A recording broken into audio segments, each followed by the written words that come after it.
Hey, what's up guys, my name is Rahul and in this video we'll be discussing about a CVE which is new in the town. So it has a CVE ID of 2021-3493 and it uses overlay FS. So this video is going to be a two-part series. In the first part we'll be discussing what overlay FS is and how it was exploited. And in the second part we'll be actually exploiting it with the help of TryHackMe. So let's begin. So what is overlay FS? So it is a union mount file system in Linux. So it allows virtual merger of multiple folders while keeping their actual content separate. So there are two keywords in this definition. The first is union and the second is mount. So let's tackle them one by one. First, let's begin with mount. So what is a mount? Mounting is a process by which operating systems makes files and directories on a storage device available for users to access via the computer's file system. So what does this mean? So it means that suppose you have a file or a directory stored in your hard disk, but in order for you to access it, in order for you to modify it, read it or write it, your operating system mounts that from the physical device to the file system so that you can modify it. So mounting could be two types: read only and write. And read only, you only have the permission to read it. You cannot modify its contents. But in write, you have the power to not only read but write. So the second word was union. So a mount can be considered singular. One file in the physical hard drive gets mounted in the file system, another gets mounted to another. But what happens in a union mount?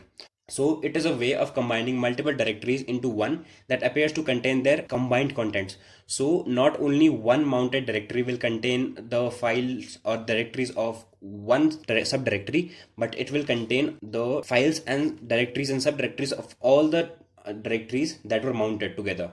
So as you can see, not only is one file being mounted, but there is a collection of files and folders being mounted to one file. So this will contain a collection of all these files. So what is overlay FS? It is a tool which is used to perform union mount. So there are generally two directory trees. The first one is lower and the second one is called upper. So what happens in overlay is that when you try to mount all those files, some of them will be read only, others will not be set as read only. So they are writable. So what it does is it divides into two directories. The first one is called lower and the second is called upper. So what happens is in the lower one, all the files are read only, but in the upper one, the files are readable and writable. So it creates a overlay of all these. So the files which are in the lower and in the upper directories are visible in one single directory called overlay. So this is what overlay does. As you can see, it is used to overlay an upper directory tree on the top of a lower directory tree. These are virtually merged even if they belong to different file systems. So they are virtually merged. So what happens if you want to modify a file? So all these files are available for you to use in the overlay subdirectory. So any file, for example, the green ones as visible from the overlay, if you modify it, you can easily modify it. But what happens if you try to modify a file which is a part of the lower directory? You simply cannot do it because it was a part of lower subdirectory. But now since it is a part of overlay, you can do it. You can perform changes. But since this was only read only, the changes will not be visible here. So if you try to unmount it, the changes will not be visible. It will only be visible in the overlay part. This is the modification part. What happens if you want to remove it? If you remove a file from the overlay, it can be removed from here. But if you try to remove any file from the lower directory, it will not be removed. It will just be hidden. So it is called a whiteout file. But if you try to again unmount it, it will be visible in the lower subdirectory. So in this case, and if that is a subdirectory or a directory, then it is the process of removing it is called opaque directory. Simply opaque because it will be hidden from this part, but the changes will not appear in this lower subdirectory. So this is what happens in overlay FS. So you get a collection of all the files and different file systems in one directory called the overlay. So how is this vulnerable? For that, we'll have to get what file capabilities are and what a setuid is. So first, let's begin with a setuid. So setuid is a Linux file system permission setting that allows a user to execute that file or program with the permissions of the owner of the file.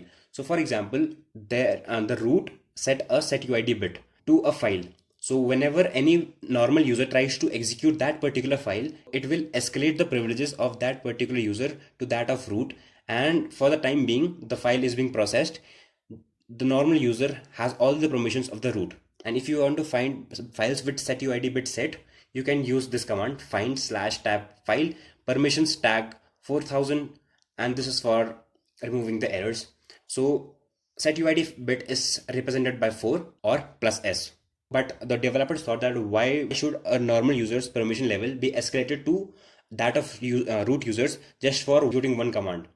Isn't a way around possible such that the process runs with the permission of the root, but the user do not get all the permissions of the root? So this is where file capabilities come in. They aim to provide fine-grained control over root permissions. So these capabilities are capable of partitioning all the root privileges into a set of distinct and independent privileges. So for example, if you want to run ping, and if ping has setuid bit set, then it will not escalate all your privileges to that of the root user. It will escalate only those privileges which are required for executing the ping command. So you will not become fully root user when executing that ping. So using this functionality, it reduces or prevents the need to switch to the root user completely. So, but still, how is this supposed to be vulnerable? So this vulnerability arises when overlay fs tries to or allows to set arbitrary capabilities on a file in outer mount or namespace, and it in turn can be used to escalate privileges. So in the next video, we'll see how with the help of simple script this can be done.